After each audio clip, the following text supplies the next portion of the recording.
Hello, I'm Ross Tayler, your host and guide for Sacred Sundays, a space to slow down, tune in, and return to what's sacred within and around you. I'm also a life coach for empaths and sensitive souls, walking alongside those who are ready to come home to who they actually are. These conversations are part of fulfilling that purpose, a collective exploration of what it means to live in connection with the sacred. Some weeks you'll hear a sound-based offering to open the space. Other times we'll simply begin in conversation. However it unfolds, this is an invitation into presence, connection, and the beauty of the unseen. If these conversations find you, please subscribe, rate, and share so others can find their way here. Pour a cup of tea, settle in, and let's begin. Today on Sacred Sundays, our guest is Nina Fields. Nina is a registered therapeutic counselor, intuitive healer, and mindfulness guide whose work weaves together relational therapy, somatic movement, and contemplative practice into a whole-person approach to healing.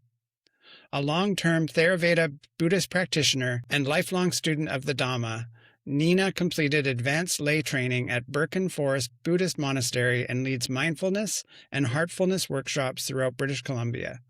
As an intuitive healer, she receives images and insights that speak directly to what her clients carry, offering a depth of clarity that goes beyond the surface.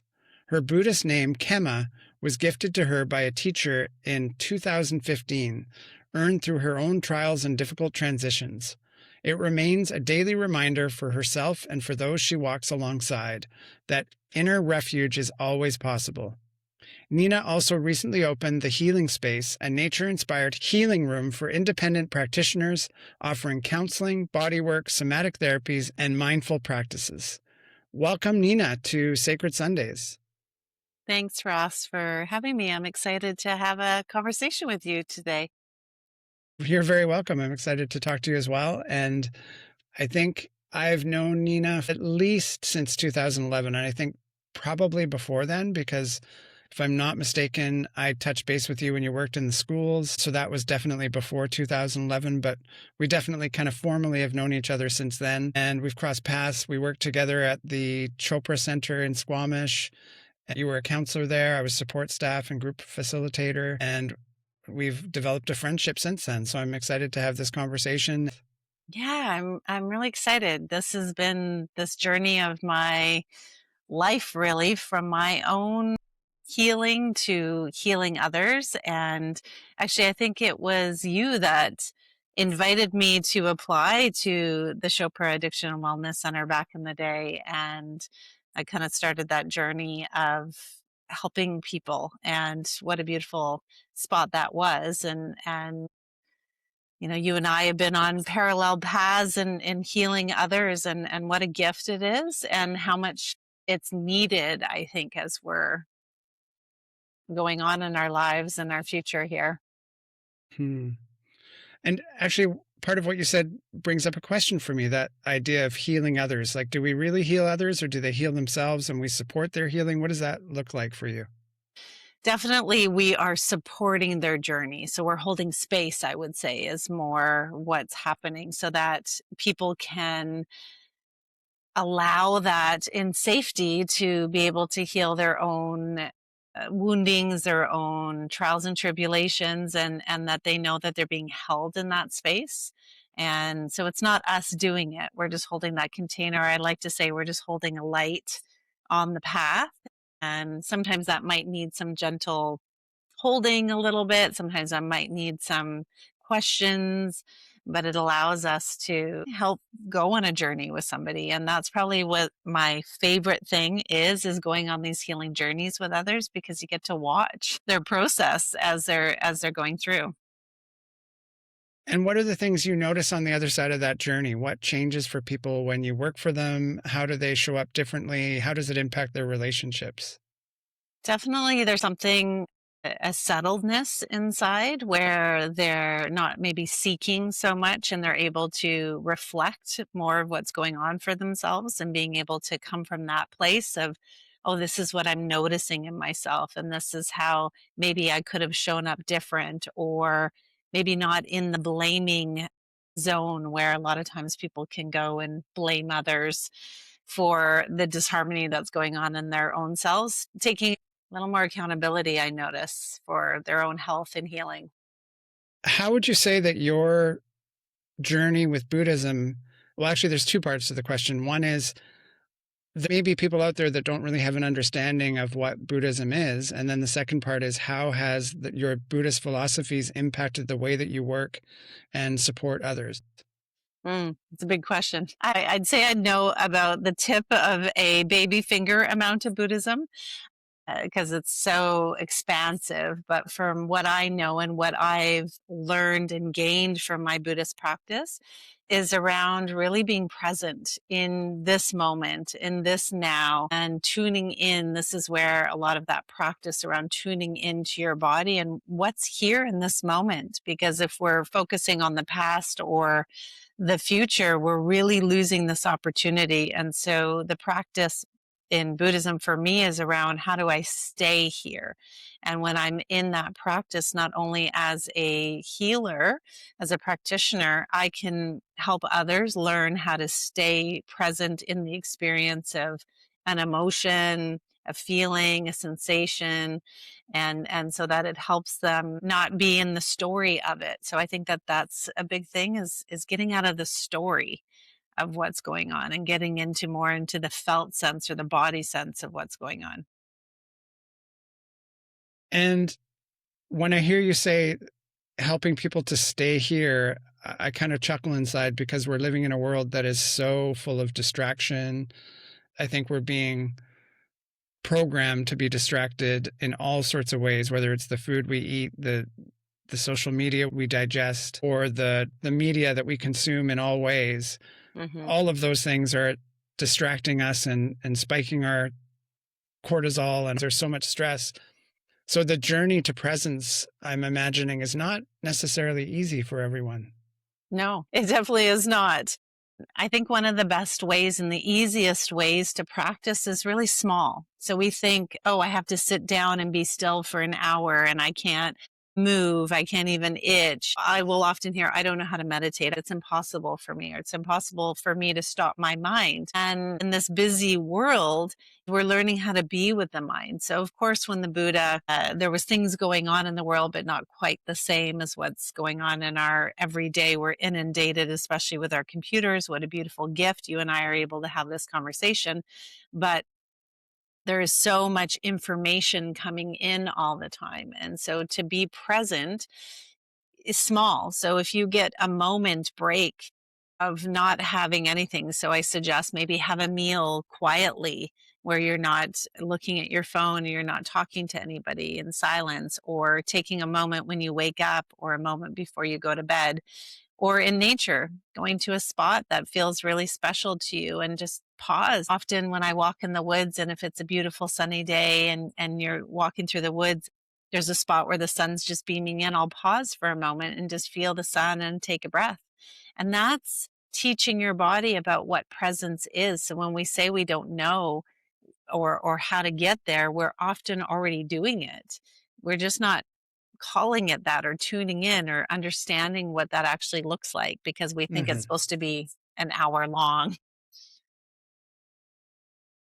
And back to the meditation practice, I also teach some meditation in a minimal way. And I think there's a lot of misconception around what meditation actually is, and all these ideas that it should look a certain way and that we shouldn't have any thoughts. And really, it's not that. It's about generating those moments of quiet within all the thoughts. Would you agree with that? And what would you add?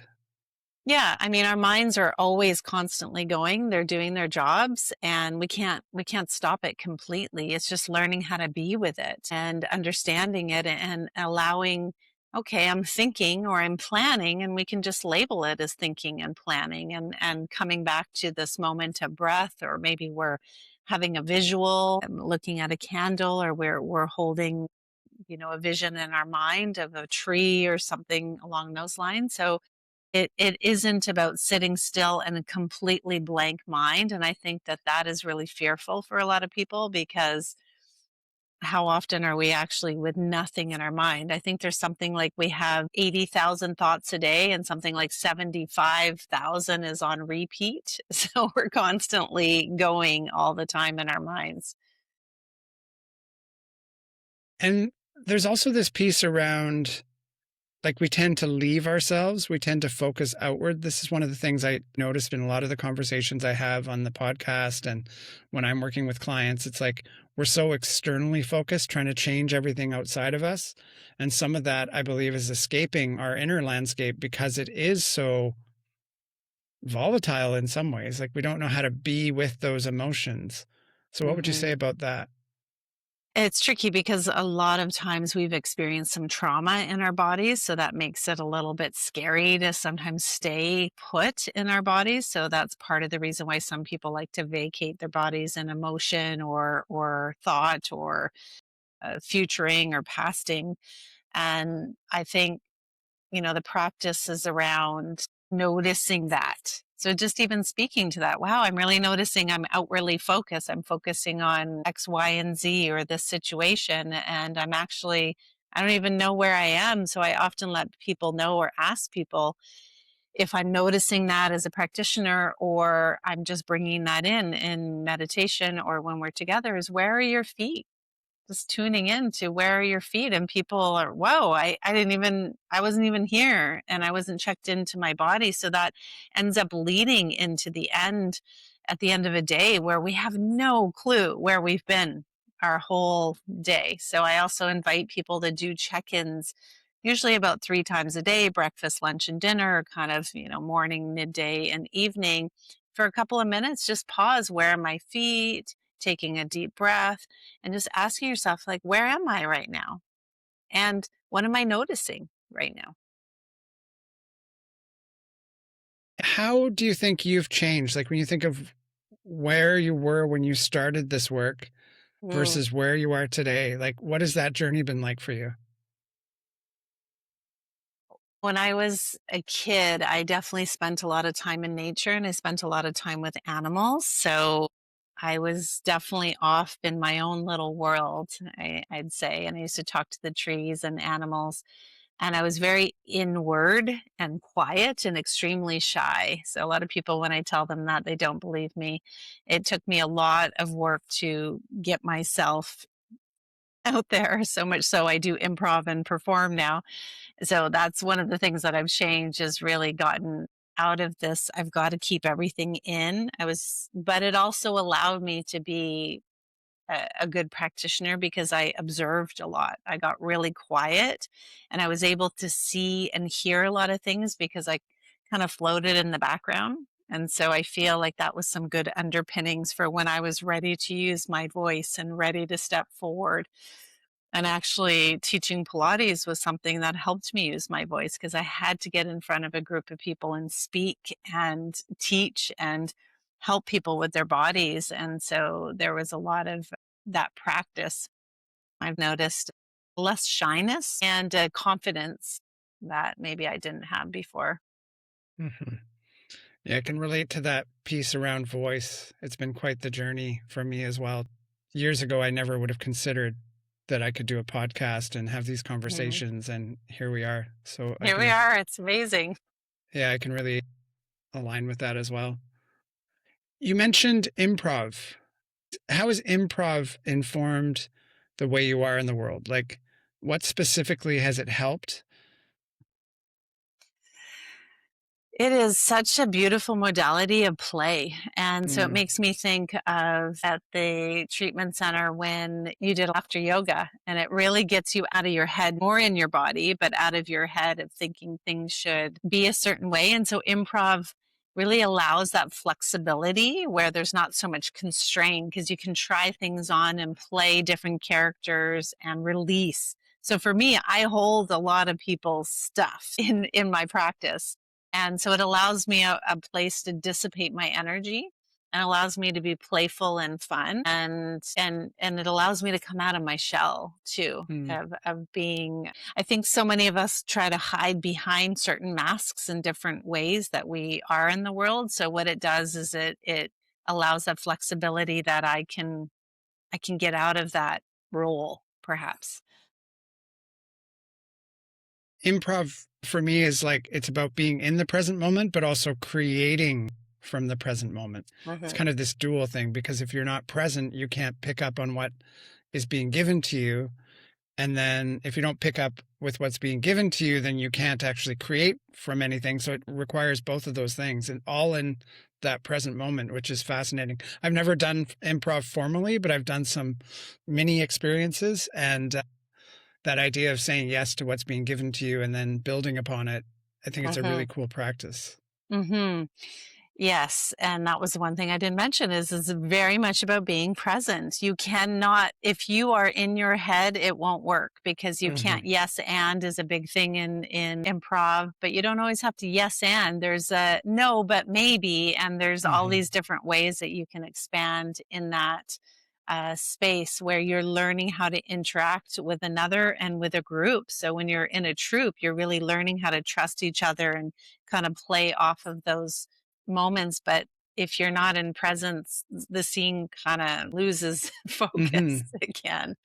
Right. Because yes and is about keeping the ball in the air and keeping that Hmm. attention flowing. Hmm. Yeah. And the Yes. possibilities flowing, And the which possibilities flowing. Yes. I'm sure that impacts what you do on an everyday basis, as well as when you're running groups and all those kind of things. Yes, for sure. Because in groups, we never know what's going to come up. Definitely, when we Hmm. work together, you did groups as well at the center, and there's a whole bunch of information that's all coming in. And that's another thing that I've learned throughout my years is how do I navigate with all of these different personalities and different emotions all coming into the center, so everybody feels held and seen. And that terrified me in the past to think about sitting in front of a group of people and talking. I mean, there's no way. And I Hmm. never thought that that would be possible, but it's actually one of my favorite things to do now. You also mentioned in your bio your intuitive gifts that you bring into your practice, and I'd love to hear you say more about that. I've had the pleasure of experiencing that in a more relaxed way, but it definitely the images that came through, the messages that came through are very powerful. So, what would you say about that part of how you show up? Yeah, that is, it's a gift that I think I've always had, and I didn't know what it really was. I was always getting a lot of visualizations and a lot of downloads of information that I didn't quite understand as a kid, but my mom was very open. I could really talk about these things. She was very spiritual leaning, kind of raised me a bit Buddhist, but didn't call it Buddhism and spirituality.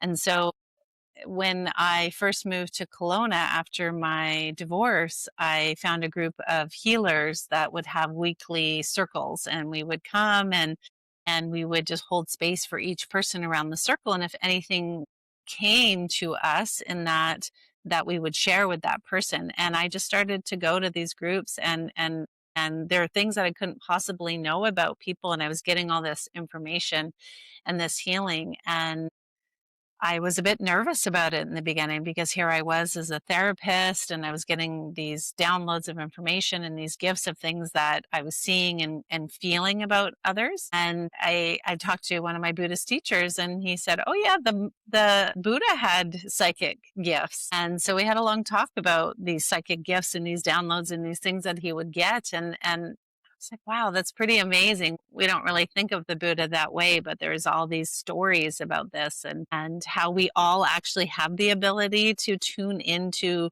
these parts of ourselves when we get quieted enough to listen and clear some of that clutter. I think we all have the capacity to tune in.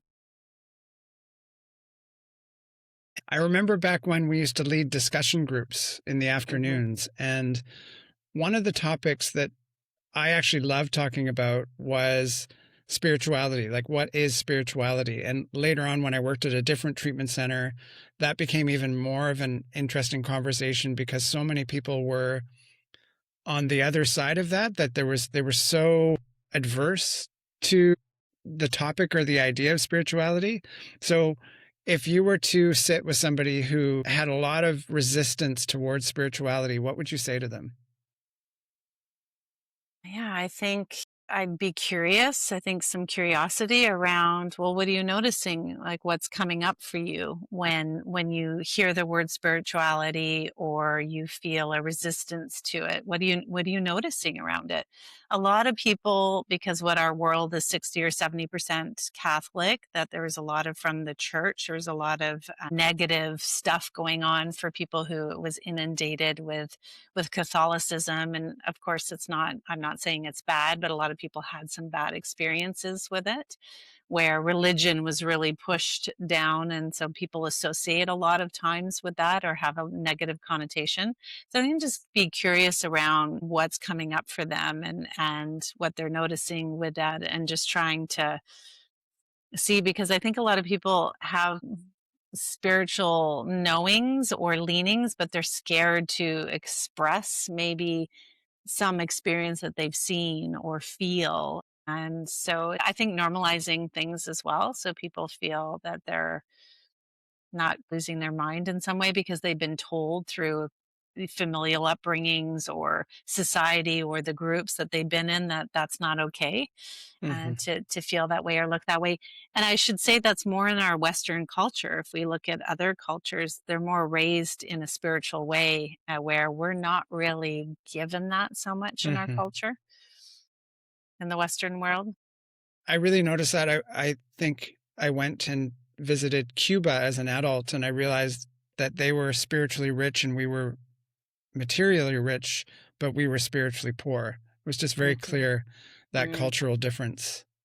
So much so. There's so much of that going when you travel, and how beautiful it is to travel to see these different experiences of different groups of cultures and how they value. I mean, here we have the indigenous culture here and the beautyment of the story and the myths and how it's passed down, and what we really miss in our cultures, a lot of the elders that are teaching us and passing things down, because we're such a mix of different cultures that we're kind of losing our way unless we're in that and we're fostering it. You know, we're both in our 50s, and so a lot of things have shifted and changed since our upbringing in the world. But I do think people are starting to be more aware and soften their edges if there was some edges around it. Mhm. I agree. I think it's shifting as well, Hmm. which kind of leads into I think we're going through a big shift in our culture energetically. We're seeing a lot of systems being challenged. I think there's a lot of things that aren't working anymore. And what would you say about that? What do you think is kind of shaking up in our society? Everything. I think so many things are being shaken up, and I think what it's doing is it's causing the population of us to shake up, us as humans. So I think a lot of the systems, like the school systems, the healthcare systems, these different systems that have been running a certain way for a very long time, are being disrupted in some way. And I am not somebody that goes down these full rabbit holes. It's just a feeling inside of my system that I know something is changing. And we can always look to places that are pretty regular, meaning nature, or animals, meaning, just how they show up in the world. They're inundated with, nature is just a cloud is a cloud. Being able to look and sense. So when we're becoming our present selves, that's when we can start to see and feel a shift. And I think if you ask most people, they'll notice something is different. There's something changing. It's like there's something in the air. I like to really watch animals and how they are outside, and really noticing how they interact with nature around them, and when they notice something like a smell, and I'm talking about my dog in particular, it's just this pausing, and I can Hmm. tell she knows something's going on. It's kind of a hard thing to explain. Hmm. I had a recent conversation with an elder, and the theme of slowing down and being present showed up a lot through that conversation. And Mhm. when I think about what you just said, it's like we notice the details of things when we're not moving so fast. Yeah. And I think that that's what's going to be the change of the culture, is that people are understanding that really basic principle is, if I'm going so fast, I'm missing so much. And to go slow isn't something we've been taught to do in this culture. And then just that practice of slowing down, sometimes people feel like they're not doing enough and they should be doing more. So I think that's primarily a big piece that I notice in my sessions is around teaching people it doesn't have to be this grand big thing. Sometimes you just need to literally stop and smell the roses and go for a walk and just go around the block. Just go slow. Nothing has to be this grandiose. I have to have this item and I have to have this music and, these clothes and all of these different things. It's so basic. And that's where we have lost our way and how beautiful.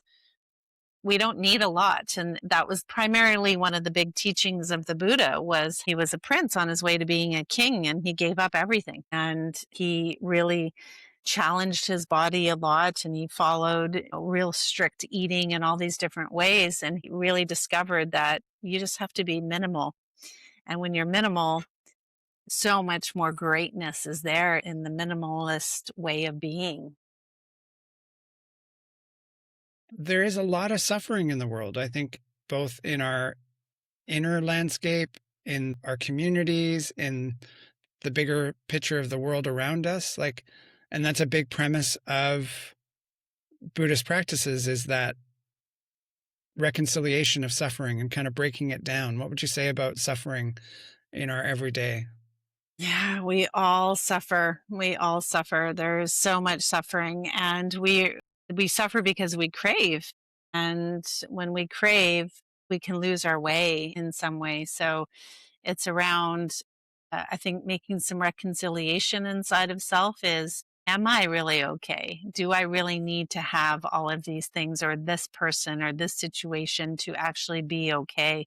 And that just takes time and practice to find that reconciliation, or that maybe that's not the right word, but kind of finding that equilibrium in self where I'm okay just as I am. And even if I don't have those things, I'm going to be okay. And that's a practice. It's a practice I personally am on a journey of every day around certain things in my life, of things that I would like that aren't here. And the more that we actually bring attention to it, so where attention goes, energy flows, really allowing that energy to practice being in the discomfort and tuning in. So when you're tuning in and not tuning out, I like to say, or checking in and not checking out. So you're really tuning into what's going on in this moment. Okay, that's suffering from that craving, feels this pain in my body. So instead of attaching it to a story about, oh, this person did that, or I didn't get this job, or whatever it might be, it's around actually what is right here, right now. Maybe it's disappointment. So let's just sit with the disappointment and how does that feel? So we actually start to work with the craving in a way that it's removing the story, but actually coming to what's underneath what that craving is. And we can also say that's the underpinnings of so much craving or addiction in our society. Let's distill it right down to what's actually underneath all of that. It really is that complicated and that simple to just see the feeling. I've had those moments where it's like, oh, I'm feeling anxious. And just that recognition of being with and acknowledging it and seeing it, it shifts the energy quite quickly. Mm-hmm. And it's very simple. So how have your life experiences influenced who you are when you show up working with people? Yeah, I feel like I've had so many varied experiences, from being raised by a single parent, having a on the narcissistic scale father, and being, separated from him, and being raised by a very my mom had bipolar, and so she definitely was unmedicated in my childhood. So I learned a lot about how to be really present in myself, but I also became this people pleaser, making things work and taking care of everybody all the time. So I think in this path, I learned all these, so many experiences. I mean, it's even hard to label them all, but when you kind of put them all together, of being married and divorced and relationships and single parent and trauma and jobs and living places, all these different things, I think what really does is it just shapes you as being an individual that's experienced resilience. I think maybe is that word, is resilience. That's what I've learned, is how to be resilient, not in a way that I'm resilient because of all these things that were good and not good in my life, but how to really sit with the understanding that resilience actually created this integrated human. And am I perfect? No, and none of us are perfect, but it's that integrated part of learning when the boat is rocked, you don't need to keep rocking it, Mhm. and creating more destabilization, just really coming into that space of how do I keep coming back to this breath, this Mhm. moment, this this time. And we do have an inner wisdom that we aren't tapping into when we're focused outward. So when we get present, when we slow down, our own natural gifts, our own natural awareness starts to percolate. I remember when I got divorced, I started journaling, and that was 27 years ago. And I noticed just that, oh, there's a different voice writing when I'm journaling. The voice kind of is more positive. And I thought that was really interesting. And we can access that when we slow down enough. So true. And just like I was talking about when we're craving or we're outside of ourselves, or how could this happen to me again? And the woe is me, the woes that kind of come over us when we slow and just maybe take space from it. It doesn't mean we can't cry, we can't be upset, we can't be angry, all of those different things. But when we slow down enough to ask what is going on or what are we noticing here, and then really asking that part is, what is that need? And a lot of us don't get asked that question. What is it that you need right now? And how can I support you? I mean, how lovely would that be if a lot of people were to ask that? I think people are going to start to seek that more. But it's a big thing in my practice. I don't want people to become reliant on me. I'm trying to create that, back to an original question you asked, is around teaching people that they have all those skills and resources in themselves, and that they know how to access it, because we're talking about it. We're talking about those things that maybe we wanted to tuck behind the shelves. Sure. And at the end of the day, as practitioners, we're just helping them through a short period of time. We can't be there for them every day, every hour, as much as some clients might want us to be. Teaching them how to use those tools is really beneficial to them when they go back out into their life, and they Mm-hmm. get to experience the benefit. Mm-hmm. Yeah, and it's hearing that own inner wisdom, and that's part of watching that journey, is what you really notice is watching the person tune into their little inner dial, and then they're Hmm. they're speaking from that place, instead of what did Nina say? What did Ross say? Well, I've got to follow exactly what they said and how they said it. And it's around finding your own way to navigate, because we're all going to kind of navigate it a little bit differently. I totally agree, and we have our own unique way of solving our problems as well Hmm. when we allow ourselves to. What kind of clients do you work with? If you think about who shows up at the moment, who is it that shows up to work with you? Yeah, I definitely notice people that have this willingness and this curiosity. I tend to get a lot of clients that are curious about Buddhism and somatic therapy, around tuning into their body because they've been hearing it. So those tend to be the clients that are really seeking to show up in a different way because it's not working the way that they've been going.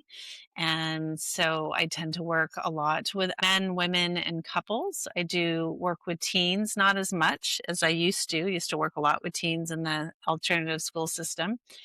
But I really do notice people who have this willingness and this curiosity. So that tends to be a lot of the people that are coming across my path in Pilates and in counseling. Okay. And perhaps you could say a little bit more about somatic therapy. I imagine there might be people out there that is like, what is that? What does that mean? Hmm. How is that different from talk therapy? Hmm.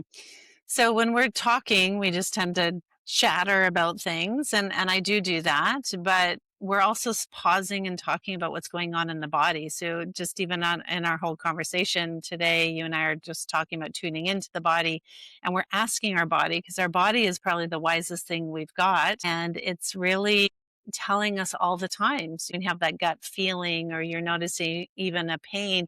It's how the body is talking to us in a way. So in somatic therapy, we're really learning how to get really curious about what the body's saying as opposed to what the mind's saying. And really, because the mind can chatter away and tell us all kinds of stories and things based on what's gone on in our lives, but our bodies really start to tell us the truth. And sometimes people don't even understand what your body's trying to tell you, or they have chronic illness or chronic pain, or they're always getting injured in one spot. So it's around tuning into that. And sometimes that can feel like, how do you start and how do you work with that? And sometimes just movement. So just doing Mhm. Pilates, I notice sometimes a lot in my Pilates clients, they're not tuned in their body. And then we start moving and they're like, oh, and then they start telling me stuff about something that happened or an accident or things like that. It's really amazing because the body so desperately wants to be heard all Mhm. the time.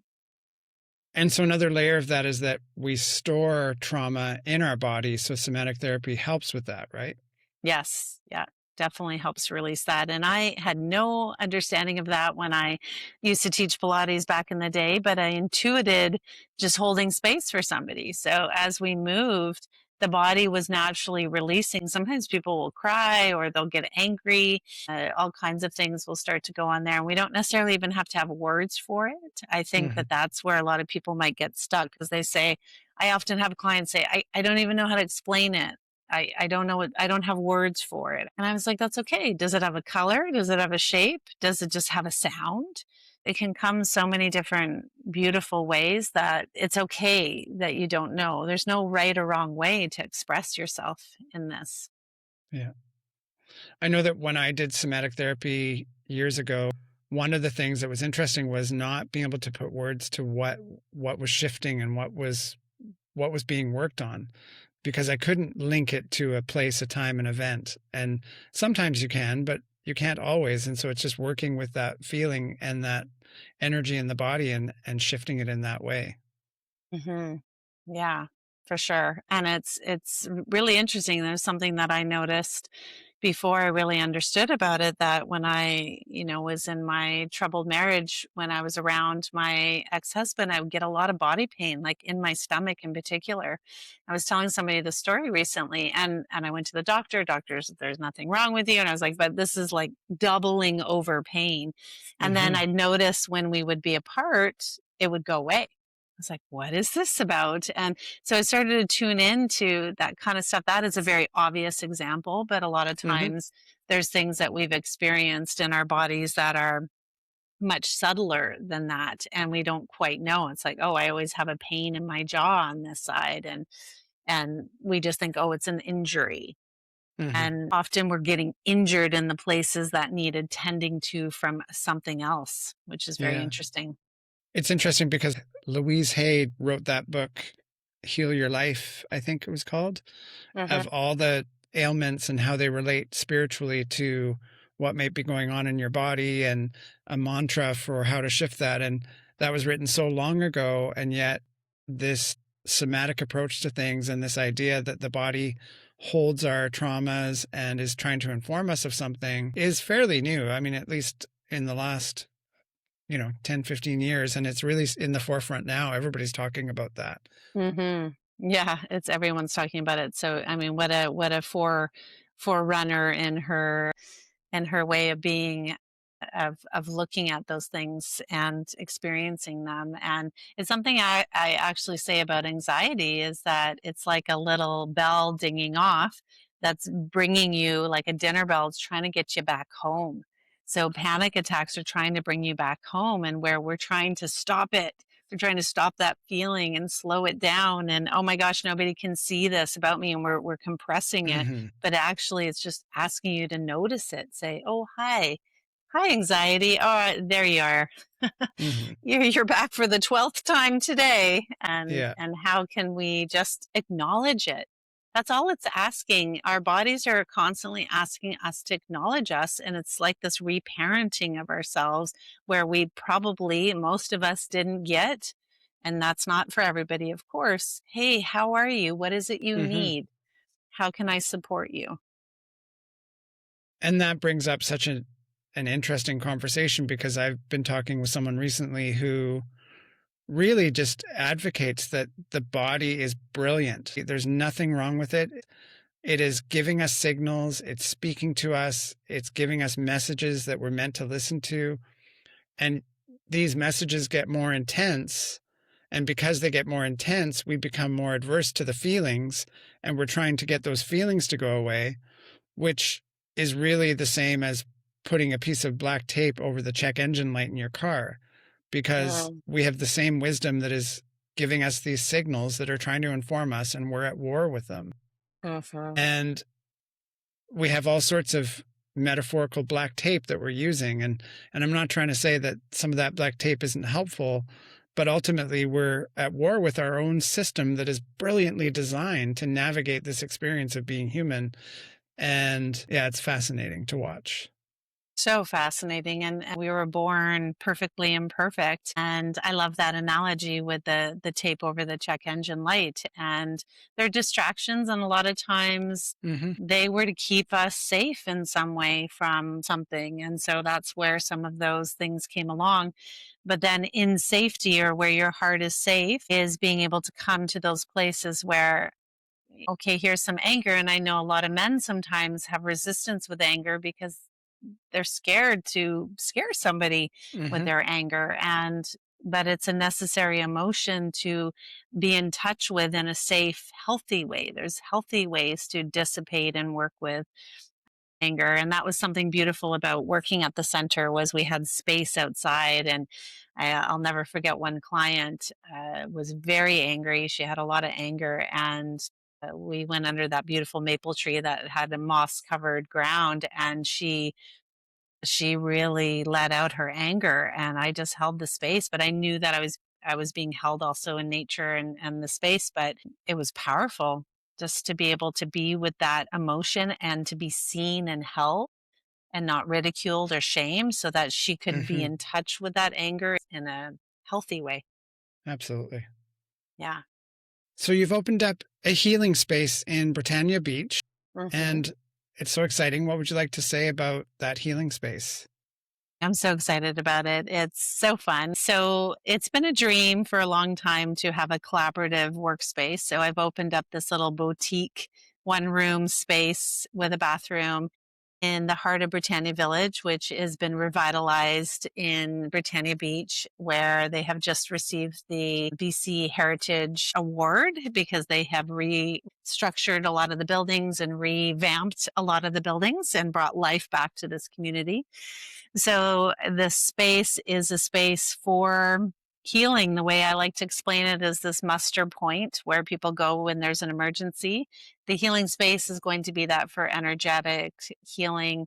And I'm doing therapy, counseling there, Pilates mat and equipment, as well as meditation. And I have other practitioners that are doing somatics and breath work and meditation in different modalities, osteopathy, out of the space, so that when you come in, it's a one stop shop, that you know that you're being held not only by the practitioners, but by the energy of the space.